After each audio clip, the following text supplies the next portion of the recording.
If you were to look at most of the marketing around meditation practice and yoga, you would think that the purpose of these ancient disciplines was to be chill.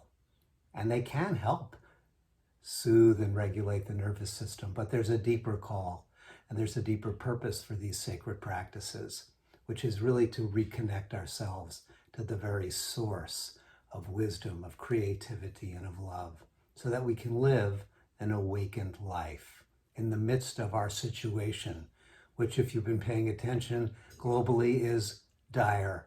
It's in turmoil. And there's an ancient text called the Bhagavad Gita that shows us the way to this awakened life with precision, profundity, and a deep sensitivity to the very human challenges that we face when we are seeking to wake up spiritually in the midst of a chaotic, of an unstable, of an uncertain world. This text is the spiritual guidebook for our time. Now, the whole book takes place on a battlefield, which is a metaphor for our situation in the midst of the tensions, the uncertainties, the pressures of our daily life. It's a sacred dialogue between two figures. One is the human being with all the foibles of a scratchy throat and more.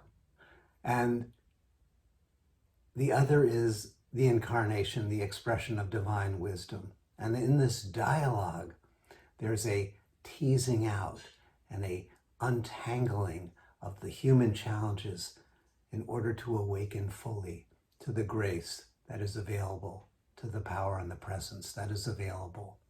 It's the book that we honestly need at this time, individually and collectively. And I have been studying this book, this Gita, for over 50 years, seeking to live into and to absorb its wisdom. And for this webinar, I've selected 5 essential verses, the core curriculum to living an awakened life in times of trauma and transition, whether that's personal and or collective. I hope you'll join me for this webinar. It's free to attend live, and all the information is below.